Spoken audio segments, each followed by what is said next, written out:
جناب deputy speaker صاحب، آئین کی یہ کتابیں ہماری کسی بہن کے سر کے دوپٹے سے زیادہ قیمتی نہیں ہے۔ میں اپریشیٹ کرتا ہوں ملتان سے ہمارے ایک بھائی ایم این اے صاحب گیلانی صاحب کے برخوردار موسیٰ بھائی تھے شاید کل، انہوں نے سپورٹ کی وہ بات کہ اگر،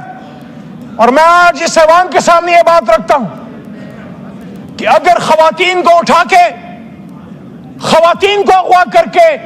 بچوں کے سینوں سے پلاسوں کے ذریعے گوشت نوچ کے اور ان کی آوازیں ان کی ماں کو سنا کے آپ نے قانون سازی کرنی ہے، شرم کا مقام ہوگا جناب ڈپٹی اسپیکر صاحب۔ میں نہیں چاہتا تھا میں نام لوں، لیکن تاریخ کی درستگی کے لیے ضروری ہے۔ گھر کے سامنے سابق وزیر خارجہ جناب شاہ محمود قریشی صاحب کی بہو، ہماری بہن، میرے چھوٹے بھائی زین قریشی کی گھریلو خاتون وائف کو جب نقاب پوشوں نے اغوا کیا، میرے بھائیوں، میرے دوستوں، آپ اگر اس بات پہ سٹینڈ لے لیتے جب اس ایوان میں آپ کے اور میرے 10 بھائیوں کو اٹھا کے لے گئے رات کو، آج تک 9 ستمبر کی رات تھی وہ،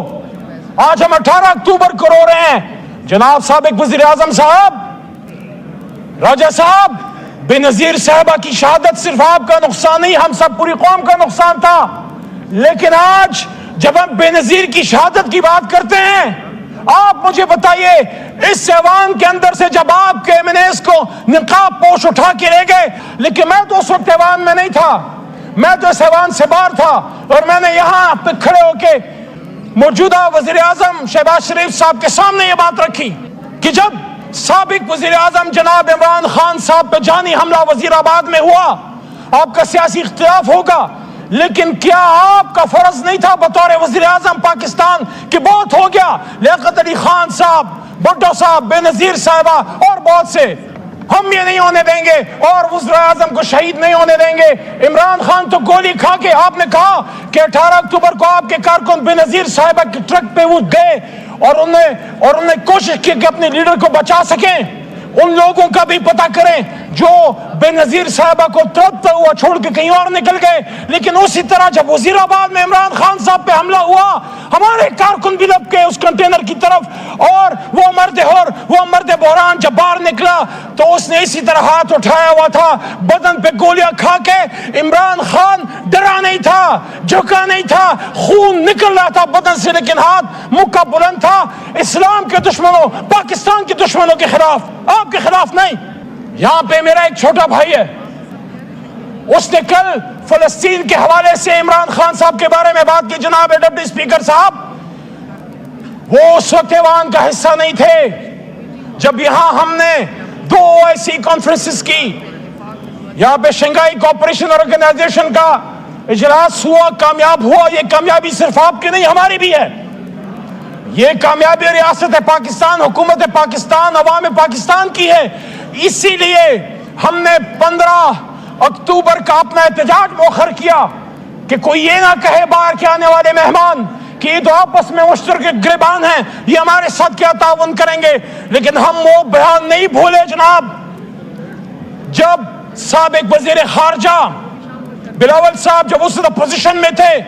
اور جب یہی صورتحال تھی اپوزیشن اور حکومت کے بیچ میں، اور انہوں نے یہ بات کی،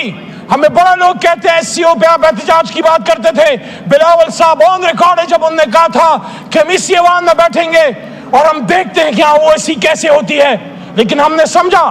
ہم نے اس کو درگزر کیا یا ہم نے اس کو نظر انداز کیا کہ جذبات میں ایک بات کی ایک نوجوان لیڈر نے، لیکن آج جب میرے سابق وزیر اعظم میرے لیڈر پہ بات ہوتی ہے، اس کے فلسطین کا کمٹمنٹ پہ بات ہوتی ہے، تو اسی ایوان میں سابق وزیر اعظم عمران خان نے یہاں پہ تقریر کرتے ہوئے جب امت مسلمہ کی لیڈرشپ یہاں پہ بیٹھی ہوئی تھی، انہوں نے کہا امت مسلمہ کی مردہ لیڈرشپ کو کہا کہ آؤ کھڑے ہو جاؤ، آؤ ایک اسلامک بلاک بناتے ہیں فلسطین کے لیے، کشمیر کے لیے اور امت مسلمہ کے لیے۔ کہاں تھے آپ جو آج سوال کرتے ہیں؟ اور اس وقت آپ کہاں تھے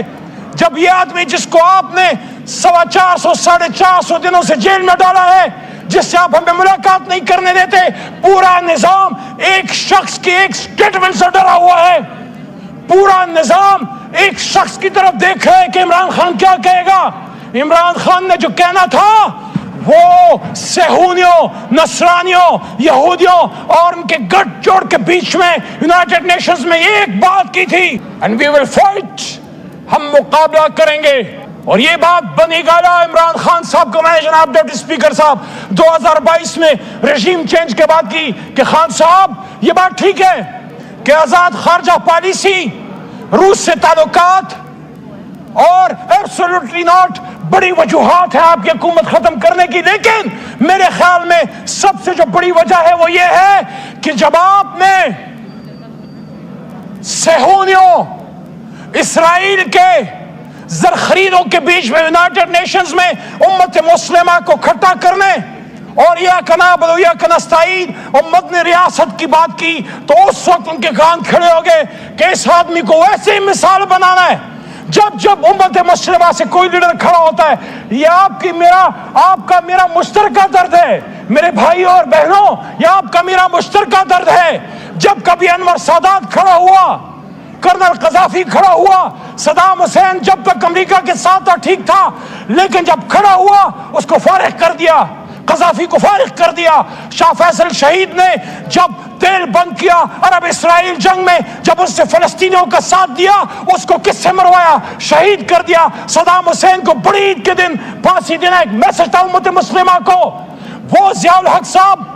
جو پاکستان کے لیے ایک کردار انہوں نے ادا کیا، لیکن جب اس روس ٹوٹا اور اس کے بعد اس آدمی نے یہ کہا کہ اب ہم سینٹرل ایشیا میں اسلام کا پرچم لہرائیں گے، اس کے بعد امریکہ نے کیا کہا کہ نہیں یہ ہمارا ایجنڈا نہیں ہے، تو انہوں نے نہیں چھوڑا، چاہے سیاسی ہے چاہے غیر سیاسی ہے، جس نے امت مسلمہ کی بات کی ہے اس کو مار کے چھوڑا. بھٹو نے جب